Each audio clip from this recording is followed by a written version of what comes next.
Decreto-Lei nº 4.657, de 4 de setembro de 1942. Lei de Introdução às Normas do Direito Brasileiro. Artigo 1º. Salvo disposição contrária, a lei começa a vigorar em todo o país 45 dias depois de oficialmente publicada. Parágrafo 1º. Nos Estados estrangeiros, a obrigatoriedade da lei brasileira, quando admitida, se inicia 3 meses depois de oficialmente publicada. Parágrafo 3º. Se, antes de entrar a lei em vigor, ocorrer nova publicação de seu texto, destinada à correção, o prazo deste artigo e dos parágrafos anteriores começará a correr da nova publicação. Parágrafo 4º. As correções a texto de lei já em vigor consideram-se lei nova. Artigo 2º. Não se destinando a vigência temporária, a lei terá vigor até que outra a modifique ou revogue. Parágrafo 1º. A lei posterior revoga a anterior quando expressamente o declare, quando seja com ela incompatível ou quando regule inteiramente a matéria de que tratava a lei anterior. Parágrafo 2º. A lei nova que estabeleça disposições gerais ou especiais a par das já existentes, não revoga nem modifica a lei anterior. Parágrafo 3º. Salvo disposição em contrário, a lei revogada não se restaura por ter a lei revogadora perdido a vigência. Artigo 3º. Ninguém se escusa de cumprir a lei, alegando que não a conhece.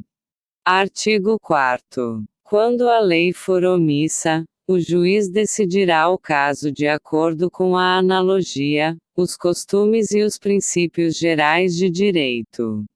Artigo 5º. Na aplicação da lei, o juiz atenderá aos fins sociais a que ela se dirige e às exigências do bem comum. Artigo 6º. A lei em vigor terá efeito imediato e geral, respeitados o ato jurídico perfeito, o direito adquirido e a coisa julgada.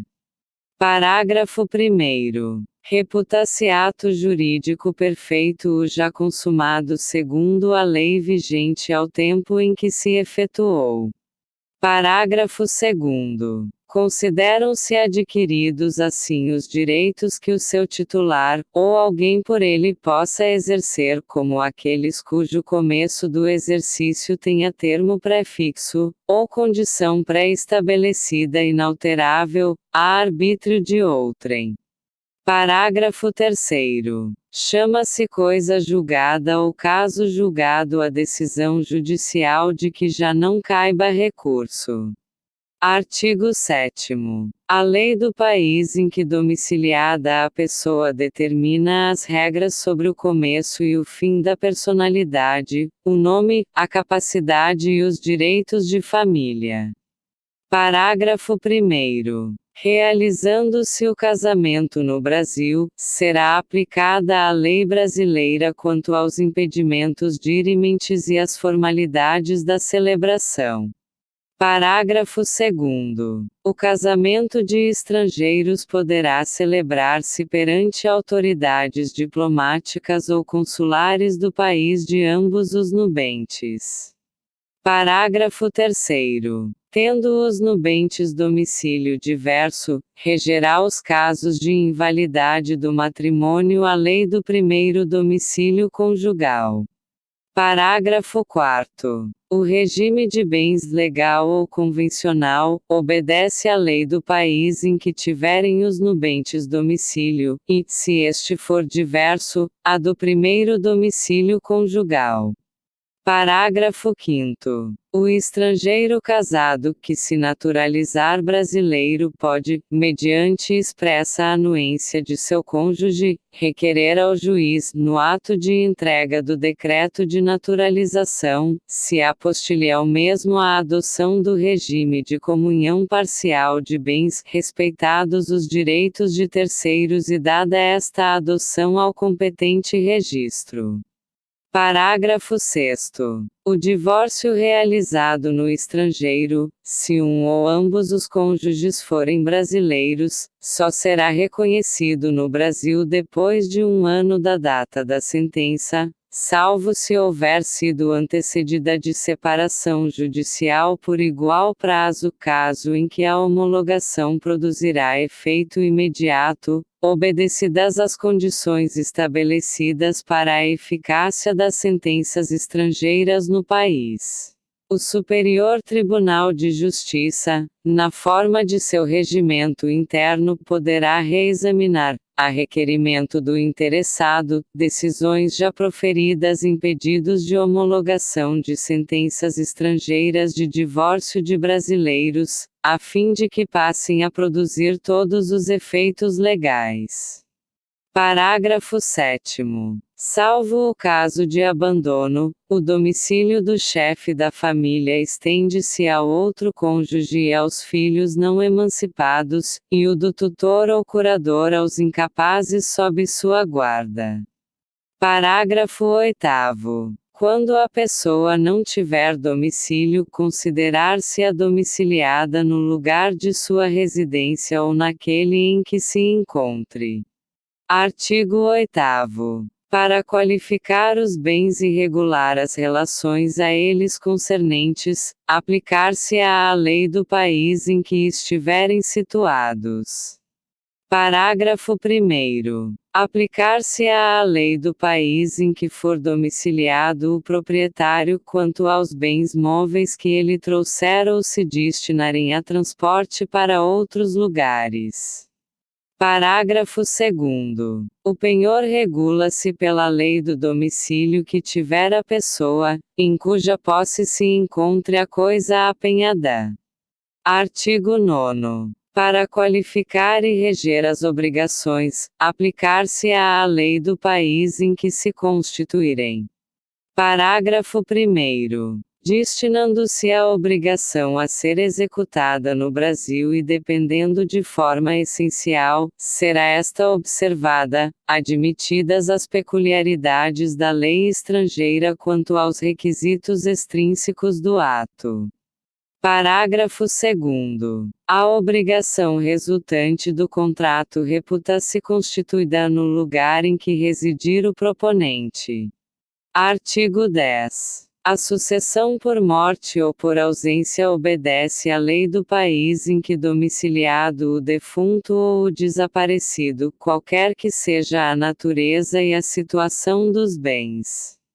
Parágrafo 1º. A sucessão de bens de estrangeiros, situados no país, será regulada pela lei brasileira em benefício do cônjuge ou dos filhos brasileiros, ou de quem os represente, sempre que não lhes seja mais favorável a lei pessoal do de cujos.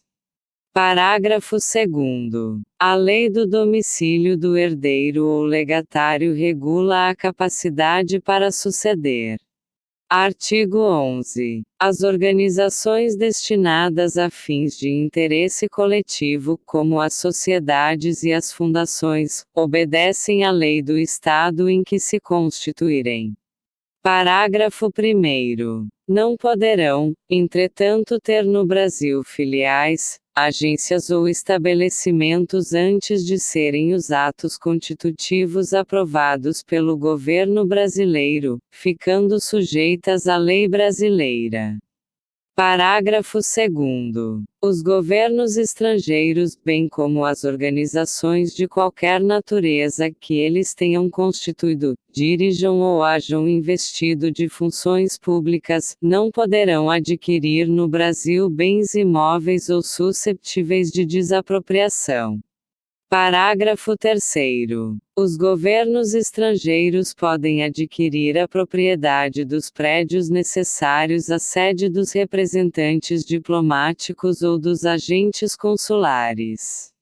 Artigo 12. É competente a autoridade judiciária brasileira, quando for o réu domiciliado no Brasil ou aqui tiver de ser cumprida a obrigação. Parágrafo 1º. Só à autoridade judiciária brasileira compete conhecer das ações relativas a imóveis situados no Brasil. Parágrafo 2º. A autoridade judiciária brasileira cumprirá concedido o exequatur segundo a forma estabelecida pela lei brasileira, as diligências deprecadas por autoridade estrangeira competente, observando a lei desta quanto ao objeto das diligências. Artigo 13. A prova dos fatos ocorridos em país estrangeiro rege-se pela lei que nele vigorar quanto ao ônus e aos meios de produzir-se, não admitindo os tribunais brasileiros provas que a lei brasileira desconheça. Artigo 14. Não conhecendo a lei estrangeira, poderá o juiz exigir de quem a invoca prova do texto e da vigência. Artigo 15. Será executada no Brasil a sentença proferida no estrangeiro que reúna os seguintes requisitos: a. Haver sido proferida por juiz competente. B. Terem sido os partes citadas ou haver-se legalmente verificado a revelia. C. Ter passado em julgado e estar revestida das formalidades necessárias para a execução no lugar em que foi proferida. D. Estar traduzida por intérprete autorizado. E ter sido homologada pelo Supremo Tribunal Federal. Artigo 16. Quando, nos termos dos artigos precedentes, se houver de aplicar a lei estrangeira, ter-se-á em vista a disposição desta, sem considerar-se qualquer remissão por ela feita a outra lei. Artigo 17. As leis, atos e sentenças de outro país, bem como quaisquer declarações de vontade, não terão eficácia no Brasil quando ofenderem a soberania nacional, a ordem pública e os bons costumes. Artigo 18. Tratando-se de brasileiros, são competentes as autoridades consulares brasileiras para lhes celebrar o casamento e os mais atos de registro civil e de tabelionato, inclusive o registro de nascimento e de óbito dos filhos de brasileiro ou brasileira nascido no país da sede do consulado. Parágrafo 1º. As autoridades consulares brasileiras também poderão celebrar a separação consensual e o divórcio consensual de brasileiros, não havendo filhos menores ou incapazes do casal e observados os requisitos legais quanto aos prazos, devendo constar da respectiva escritura pública as disposições relativas à descrição e à partilha dos bens comuns e à pensão alimentícia e, ainda, ao acordo quanto à retomada pelo cônjuge de seu nome de solteiro ou à manutenção do nome adotado quando se deu o casamento. Parágrafo 2º. É indispensável a assistência de advogado, devidamente constituído, que se dará mediante a subscrição de petição, juntamente com ambas as partes, ou com apenas uma delas caso a outra constitua advogado próprio, não se fazendo necessário que a assinatura do advogado conste da escritura pública. Artigo 19. Reputam-se válidos todos os atos indicados no artigo anterior e celebrados pelos cônsules brasileiros na vigência do Decreto-Lei nº 4.657, de 4 de setembro de 1942, desde que satisfaçam todos os requisitos legais. Parágrafo único. No caso em que a celebração desses atos tiver sido recusada pelas autoridades consulares com fundamento no artigo 18 do mesmo decreto-lei, ao interessado é facultado renovar o pedido dentro em 90 dias contados da data da publicação desta lei.